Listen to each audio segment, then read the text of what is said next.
करते हैं पटाखे बैन पर बागेश्वर सरकार। धीरेन्द्र शास्त्री और आईएमसी प्रमुख मौलाना तौकीर में जमकर बयानबाजी हो रही है। मौलाना तौकीर रजा खान ने कहा कि क्या किसी मुसलमान ने कहा है कि पटाखे नहीं छोड़ना चाहिए? किसी मुसलमान ने बयान दिया है कि होली नहीं खेलनी चाहिए? फिर ये सवाल क्यों उठता है कि बकरीद पर कुर्बानी नहीं होनी चाहिए? पटाखे छोड़ना है या नहीं छोड़ना है आपका धार्मिक मामला है। मेरा मानना है कि आतिशबाजी छोड़ी जानी चाहिए, लेकिन उसकी कुछ लिमिट तय होनी चाहिए। तौकीर रजा ने शब बारात का उदाहरण देकर कहा कि जैसे मुस्लिमों ने इस दिन आतिशबाजी करना छोड़ी, वैसे ही दीपावली पर भी प्रदूषण कम करें। उधर बागेश्वर सरकार धीरेन्द्र शास्त्री बोले, दिवाली पर पटाखे बैन क्यों हैं? और ये दुर्भाग्य है कि जब भी कोई हिंदू धर्म का त्यौहार आता है तो कि कानून का डंडा दिखाता है, रोक लगाता है, रोक लगाने की मांग करता है, और हिंदू त्यौहार ही क्यों निशाना बनते हैं। तो जरा दोनों के बयान एक साथ आप सुनिए। कि क्या किसी मुसलमान ने कहा है कि पटाखे नहीं छोड़ने चाहिए? क्या किसी मुसलमान ने यह बयान दिया है कि होली नहीं खेलनी चाहिए?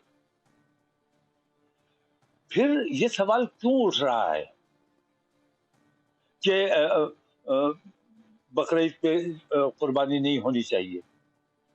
बकरीद ये आपका धार्मिक मामला है, पटाखे छोड़ना है नहीं छोड़ना है ये आपका धार्मिक मामला है।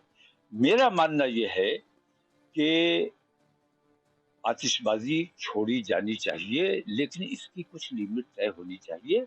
आतिशबाजी पैसे में जिस बुरी तरह से आग लगाई जा रही है, ये देश का भी नुकसान हो रहा है और समाज का भी नुकसान हो रहा है। उन्होंने कहा है कि दियों का तेल जो है, दियों में जो दीपावली को जलाते हैं, वो अगर गरीबों में बांट दें तो भला हो जाएगा। अब वो भाई साहब दूसरे मजहब के हैं।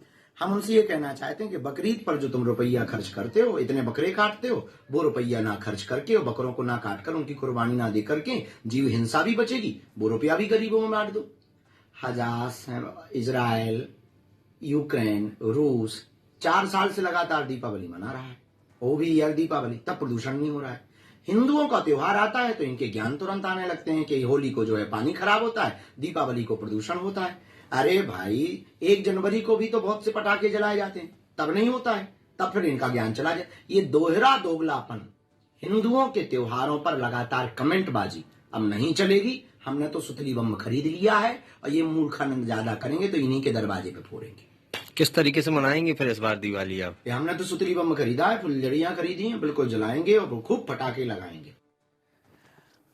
आशीष दीक्षित हमारे साथ सहयोगी न्यूज रूम से जुड़े हुए हैं। आशीष, पंडित धीरेन्द्र शास्त्री जो बागेश्वर बाबा हैं, अपने अंदाज के लिए भी जाने जाते हैं, तो उन्होंने तो ये कह दिया कि हमने तो सुतली बम खरीद लिया है। अगर ऐसी कमेंटबाजी करने वाले लोगों के खिलाफ अब बर्दाश्त नहीं करेंगे, हम सुतली बम खरीद लिया है। लेकिन सवाल यह है कि इस तरह के कमेंट्स ऐसा नहीं है कि पहली बार हो रहा है, बार बार होता है। बार बार दिवाली जब तक ना बीत जाए तब तक इस तरह के कमेंट्स होते रहते हैं, सलाह मशवरा और ये कानून और ये पहल। इस तरह की बहस है क्यों? आप बहस ही क्यों क्रिएट करते हैं भाई? या लिमिट में भी होनी चाहिए। तौकीर रजा कहते हैं लिमिट में होनी चाहिए। भाई, किसी ने तो नहीं कहा कि बकरीद में लिमिट होनी चाहिए। देखिए, जो बात हो रही है उसके लिए हमने एक आंकड़े जुटाए हैं। आंकड़े क्या कहते हैं मैं आपको बताता हूँ। एक सवाल हमने जनता से पूछा कि पटाखे फोड़ने को लेकर जो घमासान छिड़ा हुआ है, हिंदू त्योहार ही निशाना क्यों बनते हैं? राजनीति की वजह से, सनातन के खिलाफ साजिश है, या कह नहीं सकते? तो 60%, करीब 59% लोगों ने कहा है कि राजनीति की वजह से हिंदू त्योहार निशाना बनते हैं। सनातन के खिलाफ साजिश 23% लोगों ने कहा है, और कह नहीं सकते 18% लोगों ने कहा है। यानी कि मैसेज साफ है कि राजनीति, जनता भी जानती है कि पटाखों के नाम पर राजनीति हो रही है, क्योंकि 59% लोगों ने कहा है कि राजनीति की वजह से पटाखा बैन को लेकर के सवाल हर बार उठाए जाते हैं। सब अपनी अपनी पॉलिटिक्स चमका रहे हैं। धर्म की राजनीति हो रही है, वोट बैंक की राजनीति हो रही है, ये हो रहा है। एक सवाल मैं आपको और बताता हूं। एक सवाल हमने जनता से पूछा था कि दिल्ली एनसीआर में वायु प्रदूषण को देखते हुए पटाखों पर बैन है, क्या बैन होना चाहिए? बैन होना चाहिए, बैन नहीं होना चाहिए? बैन है तब भी पटाखे दगाएंगे, बैन है तब भी पटाखे दगाएंगे, मात्र कहने वाले 10% लोग हैं। यानी कि लोग समझते हैं कि हाँ भाई, स्वास्थ्य के साथ खिलवाड़ नहीं करना चाहिए, बैन है, कानून का पालन करना चाहिए। वो जो कह रहे हैं बैन होना चाहिए, वो 55% लोग हैं। यानी कि जो हमारा सर्वे था वो 55% लोग ये कह रहे हैं कि बैन होना चाहिए, यानी कि लोग अपने स्वास्थ्य के प्रति सजग हैं। लेकिन जब ठीक राजनीति है, आशीष होगी, आशीष जहाँ- आपको रोकेंगे अयोध्या सीधे लिए चलते हैं।